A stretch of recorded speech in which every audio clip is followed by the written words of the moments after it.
డబ్బు, అనారోగ్యం, ఉద్యోగం, వ్యాపారం, అప్పులతో బాధపడుతున్నారా? మీకోసమే లాంచ్ యువర్ ఫ్యూచర్ ప్రోగ్రామ్.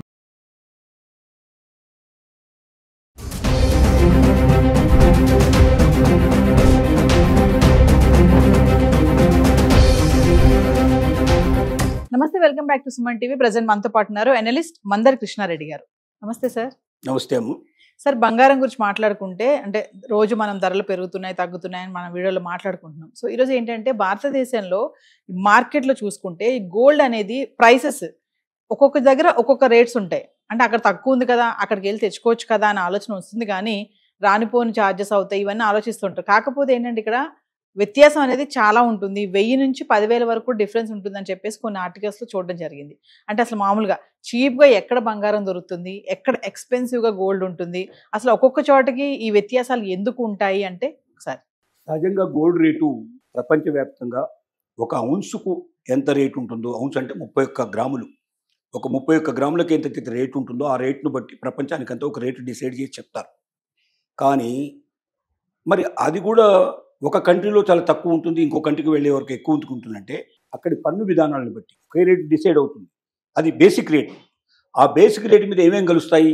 అక్కడ ఉన్నటువంటి జిఎస్టీ లాంటివి పన్నుల విధానాలు కలుస్తాయి, కస్టమ్సు, ఎక్సైజు, ఇంకా వేరే ఇతర రకమైన పన్నులు ఏమైనా ఉంటే ఆ పన్నులన్నీ కలుపుకుంటారు. రెండోది, సముద్రానికి ఎంత దూరంగా ఉన్నది ఆ నగరం, ఆ ప్రాంతం అనే దాన్ని బట్టి కూడా రేట్లు మారుతాయి. ఎందుకంటే సహజంగా బంగారం అంతా కూడా సముద్ర మార్గంలోనే ఎక్కువగా దాన్ని ప్రయాణం చేస్తారు. ఎక్కువ ఫ్లైట్లలో తెచ్చి తక్కువ, చిన్న మొత్తంలో తెస్తే ఫ్లైట్లలో తెస్తారు. పెద్ద మొత్తంలో తేవాల్సినప్పుడు జనరల్గా దాన్ని, ఎందుకంటే అంత బరువు అదే ఫ్లైట్లలో తీసుకురావాలంటే దానికి అయ్యేటువంటి కాస్టు చాలా ఎక్కువ రేట్లు పెరిగిపోతుంది. కాబట్టి ఎక్కువగా షిప్లలో, అంటే దీనికోసం ప్రొటెక్టెడ్ షిప్స్ వేరే ఉంటాయి, ఆ షిప్స్లలో ప్రత్యేకంగా దీన్ని రవాణా చేస్తారు. చేసినప్పుడు సముద్రం ఒడ్డున ఉన్నప్పుడు అక్కడి నుంచి నగరం దాని పక్కనే ఉంటే రవాణా ఖర్చులు చాలా తక్కువ పడతాయి. అదే దూరం అయ్యేపరికల్లి మామూలుగా ఏదో అట్లా బస్సులోనో ట్రైన్లోనో ఏదో బ్యాగులో పట్టుకొచ్చేది కాదు కదా, దీనికి మళ్ళీ భద్రతా వలయం, వ్యవహారం, సేఫ్టీ అంతా చూసుకొని తీసుకురావాలి. కాస్ట్ విపరీతంగా పెరిగిపోతుంది. అంటే సముద్రానికి దూరంగా ఉన్న నగరాల్లో ఎక్కువ రేటు ఉండే అవకాశాలు, సముద్రానికి దగ్గరగా ఉండేటువంటి వాటిలో తక్కువ నగరాల్లో తక్కువ రేటు ఉండే అవకాశాలు బేసిక్గా ఉంటాయి. అలాగే ఏ నగరాల్లో అయితే జిఎస్టీ తక్కువ ఉంటుందో, అంటే సేల్స్ ట్యాక్స్ లాంటివి, దాంతోపాటుగా కస్టమ్స్ కానీ, ఎక్సైజ్ కానీ, ఇంకా ఏదైనా ఇతర పన్నులు ఏవైతే ఉండో తక్కువగా ఉంటాయో అక్కడ తక్కువ ఉండే అవకాశాలు ఉంటాయి. ఇప్పుడు దుబాయ్లో ఇలాంటివన్నీ చాలా తక్కువ ఉంటాయి కాబట్టి దుబాయ్ నుంచి కొనుక్కొచ్చే ప్రయత్నం చేస్తారు. కానీ దుబాయ్ నుంచి ఆథరైజ్డ్గా తీసుకురాకుండా అనాథరైజ్డ్గా కొంటే, తర్వాత అతని దగ్గర ఇన్కమ్ ట్యాక్స్ పే చేయకుండా దాన్ని ఈ దేశంలోకి తీసుకురావడానికి ప్రయత్నం చేస్తే దాన్ని పట్టుకుంటారు. ఆటోమేటిక్గా దాన్ని మళ్ళీ అన్ని పన్నులు పూర్తిగా కత్తిరించి తీసుకొస్తే మన దగ్గర ఉన్న రేటు కన్నా చాలా ఎక్కువ రేటు పెరిగిపోయే అవకాశాలు ఉంటాయి. అయితే ఇదంతా ఒక ఎత్తు. వేరే దేశం నుంచి మనం తెచ్చుకుంటే తక్కువ రేటు పడుతుంది అనేది భావన ఒకటైతే, అసలు మన దేశంలోనే ఒక ప్రాంతానికి మరొక ప్రాంతానికి 1000 రూపాయల నుంచి 10,000 రూపాయల డిఫరెన్స్ ఉంటుంది. ఒక 10 గ్రాముల స్వచ్ఛమైన బంగారానికి, లేదా 22 క్యారెట్స్ నగలతో చేసినటువంటి బంగారానికి, ఏ బంగారానికైనా సరే మినిమం 1000 రూపీస్ నుంచి 10,000 రూపీస్ మధ్యలో వ్యత్యాసం, ఒకే రకమైన ప్రైజ్ ఉండకుండా డిఫరెన్స్గా ఉండే అవకాశాలు కూడా ఉన్నాయి. ఉదాహరణకి మనం ఇండియాలో చూసుకున్నట్టయితే మనకు అత్యంత ఎక్కువ రేటు ఉండేటువంటి నగరం ఏమిటంటే మన దేశ రాజధాని. దేశానికి రాజధాని ఏమిటి? ఢిల్లీ మహానగరం. ఢిల్లీ మహానగరానికి చుట్టూ ఎక్కడా మీకు సముద్రం ఉండదు. అన్నీ అటు పక్కన హిమాలయ పర్వతాలు, ఎడార్లు, ఇట్లాంటివి ఎక్కువగా ఉండేటువంటి ప్రాంతం తప్ప ఢిల్లీకి చుట్టుపక్కల ఎక్కడ కూడా సముద్రం లేదు. మళ్ళీ ఇటు వస్తే నార్థన్గా బాంబే, గుజరాత్ వరకు ఉండాల్సిన పరిస్థితి ఏర్పడుతుంది. అటువైపు వెళ్తే మనకు మళ్ళీ ఇటువైపు డిఫరెంట్ ఏరియాల్లో మనం ఒరిస్సా, వెస్ట్ బెంగాల్ దాకా ఇటువైపు ఉండే పాసిబిలిటీస్ ఉంటాయి. కాబట్టి ఢిల్లీ నగరంలో ఉన్నంత రేటు భారతదేశంలో మరి ఏ ప్రాంతంలో ఉండదు. హయ్యెస్ట్ రేటు భారతదేశంలో ఉండేది ఢిల్లీ. దాని తర్వాత చెన్నైలో కూడా ఎక్కువ అవకాశం ఉంటుంది. మరి మీరు అన్నారు కదా సముద్ర ఒడ్డున ఉండేటువంటి నగరం లోపల తక్కువ ఉండాలి కదా అని మనం అన్నాం. ఒక ఎక్సెప్షన్ ఎందుకు వచ్చింది చెన్నైలో అంటే, చెన్నైలో ఒరిజినల్ బంగారం తక్కువ రేట్లో దొరుకుతుంది. అంటే బారు రూపంలో కానీ బిస్కెట్ల రూపంలో వచ్చేటువంటి తక్కువ రేటు దొరుకుతుంది. కానీ నగ తయారీ లోపల, చెన్నై లోపల కళాకారులు ఎవరైతే తయారు చేసి నగిషీలు పెట్టేవాళ్ళు ఉన్నారో వాళ్ళు కొద్ది మందే ఉన్నారు. అదొక ప్రత్యేకమైన పద్ధతిలో తయారు చేస్తారు. అక్కడ డిజైన్లు ఇంకా వేరే చోట దొరకడం కష్టం. ఆ డిజైన్స్ సపరేట్గా ఉంటాయి, డిజైన్లు డిఫరెంట్గా ఉంటాయి. ఆ డిజైన్స్ చేసేవాళ్ళు చాలా ఎక్కువ మొత్తంలో ఛార్జ్ చేస్తారు. ఇక్కడ అలాంటి నైపుణ్యత కలిగినటువంటి బంగారపు పనివాళ్ళు వేరే చోట్ల లేకపోవడం వల్ల చెన్నైలో మొదటి నుంచి కూడా తయారు చేసిన నగల యొక్క కాస్టు ఇతర ప్రాంతాల కన్నా కొంత ఎక్కువ పడేటువంటి అవకాశాలు ఎక్కువగా కనపడతాయి. మరి ఇప్పుడున్న పరిస్థితుల్లో భారతదేశం మొత్తం మీద అతి ఎక్కువగా మనకు ఢిల్లీ నగరంలో కనబడుతుంది కదా, అతి తక్కువ ఎక్కడ కనబడుతుంది అని అంటే మనకు కొచ్చిన్ లోపల అతి తక్కువ కనబడుతుంది.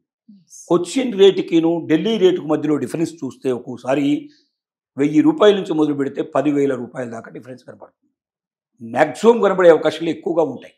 అంటే సపోజ్ 10,000 రూపీస్ డిఫరెన్స్ కనబడింది అనుకోండి, మనం హైదరాబాద్లో ఉండేటువంటి వాళ్ళు ఎవరైనా బంగారం కొనుక్కోదలుచుకున్నాం, కొంచెం పెద్ద మొత్తంలో కొనుక్కోదలుచుకున్నప్పుడు, ఎందుకంటే 10 గ్రాములు కొంటే ఒక 10,000 రూపాయలే డిఫరెన్స్ వస్తుంది. పోయి రావడానికి అయ్యేటువంటి ఖర్చులే మనకు 5,000 10,000 మనకు ఖర్చు అయ్యే అవకాశాలు ఉండొచ్చు పనిపిస్తాయి.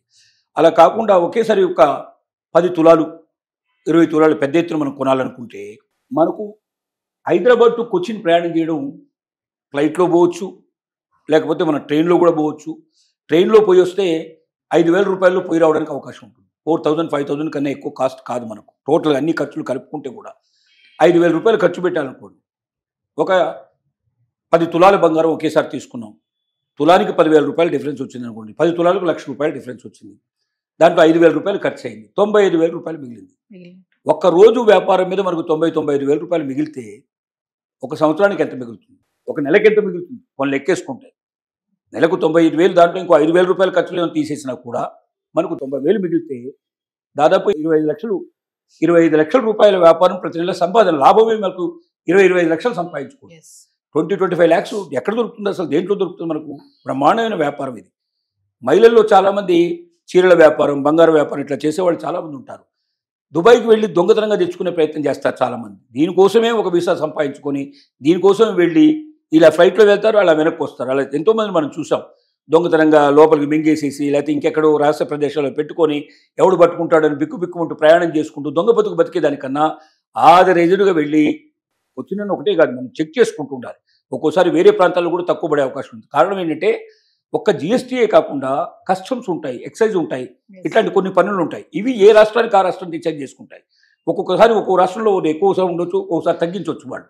కాబట్టి రాష్ట్రాలని బట్టి కూడా ఒక్కొక్కసారి రాష్ట్రంలో ఉండే పన్ను విధానాలను బట్టి కూడా జిఎస్టీ అయితే అన్ని చోట్ల 3% మనం ఎక్కడైనా సరే ఒరిజినల్ గోల్డ్ మీద మనకు 3%, మనకు ఆర్నమెంట్ మీద 3% మనకు ఉంటుంది. ఆర్నమెంట్ మీదనే ఇస్తారు, ఒరిజినల్ గోల్డ్ మీద కూడా 3 మనకు పర్సెంటేజ్ కూడా లేదు, జిఎస్టీ లేదు వాస్తవంగా. ఆర్నమెంట్స్ మీదనే మనకు తయారీ మీదనే వేస్తారు, 3% వేస్తారు మనకు. కానీ ఎక్సైజ్, కస్టమ్స్ ఇట్లాంటి వాటిల్లో మాత్రం తేడాలు వస్తాయి. అది ఎక్కడ తక్కువ ఉందో ప్రతిరోజు చెక్ చేయాలి.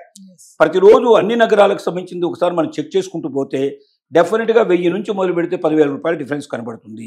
ఎక్కడ అత్యధికంగా అతి తక్కువ రేటు ఉందో చూసుకొని మనం అక్కడికి ప్రయాణం చేసి, అక్కడ హాల్మార్క్ ఉండేది కాబట్టి ఎక్కడైనా ఒకటే, దాంట్లో ఏమాత్రం మనకు కూడా వ్యత్యాసం ఉండదు. అంటే నగల యొక్క నాణ్యతలో మనం సందేహించాల్సిన అక్కర్లేదు. దానికి బాధ్యత హాల్మార్క్ అంటే BIS డిపార్ట్మెంట్ తీసుకుంటుంది కాబట్టి ప్రభుత్వం మీద మనం దావా వేసి మనం డబ్బులు సంపాదించుకోవడానికి అవకాశం ఉంది కాబట్టి భయపడాల్సిన అవసరం లేదు, నిర్భయంగా వెళ్ళొచ్చు. మనం పే చేసి మనం పూర్తిగా ట్యాక్స్తో పట్టుకుని రిసిప్ట్తో సహా మనం తీసుకోవచ్చు. ఎక్కడి నుంచి కొనుక్కునే హక్కు మనకు ఉంది. మనం కాస్త ట్రావెల్ చేసేటప్పుడు కొద్దిగా జాగ్రత్త పడి మనం తెచ్చుకోగలిగితే డెఫినెట్గా లక్షల రూపాయలు సంపాదించుకోగలిగే వ్యాపారం చేసే అవకాశం ఉంది. పోనీ వ్యాపారం కోసం కాదు, సొంతానికి ఒకేసారి ఏదైనా పెద్ద పెళ్లిళ్ళు శుభకార్యాలకు మనం ఎక్కువ మొత్తంలో కొనదాల్చుకున్నప్పుడు, ఇప్పుడు కంచికి పోయి చీరలు తెచ్చుకునేట్టుగా కంచి చీరలు తెచ్చుకునే అలవాటు ఉంటుంది చాలా మందికి. కంచి దాకా పోయి తెచ్చుకుంటారు, చాలామంది వెళ్తారు కంచికి, ఇప్పటికి కూడా అట్లా వెళ్ళి లేడీస్ తీసుకొస్తారు. కంచి దాకా వెళ్ళే బదులు కంచికి ఎట్లా పోయి చీరలు తెచ్చుకుంటున్నారు, దాని బదులు బంగారం కూడా మరి కంచి అంటే ఇక్కడ లేదు కదా, మనం తమిళనాడుకు వెళ్ళి తీసుకొచ్చుకోవాల్సిందే. అలాగే దాని బదులుగా మనం కొచ్చిన్ దాకా వెళ్ళి తీసుకొచ్చుకోగలిగితే చాలా తక్కువ పడుతుంది. పెద్ద మొత్తంలో కొనుక్కోదలుచుకున్నప్పుడు అలా ప్రయాణం చేయడానికి కూడా ఒకేసారి 10 మందో 5 కలిసి వెళ్ళి దాన్ని తెచ్చుకుంటే, లేదా 2-3 దానికి సెక్యూరిటీతో జాగ్రత్త తీసుకొని వెళ్ళేస్తే మంచి వ్యాపారం చేసుకోవడం కానీ లేదా సొంతంగా లాభపడటానికి కానీ అవకాశాలు ఉంటాయి. దుబాయ్ లాంటి దేశాలకు వెళ్ళి అనవసరమైన సమస్యలు కొని తెచ్చుకొని బిక్కుమంటూ భయంగా పట్టుకుంటే దొంగలాగా మొత్తం మీడియా అంతా కూడా ఎప్పుడు ఇలాంటి వార్తలు దొరుకుతాయని ఎదురు చూసేటువంటి పరిస్థితులు వాళ్ళు ఏర్పడ్డ రోజున అలాంటి భయానికి సందేహానికి సంబంధించిన జీవితాన్ని వదిలిపెట్టేసి దర్జాగా దొరబాబులాగా చేసుకోవడానికి అవకాశం ఉండే పరిస్థితులు ఉన్నాయనే విషయం ప్రతి ఒక్కరు గ్రహించాలి. Thank you.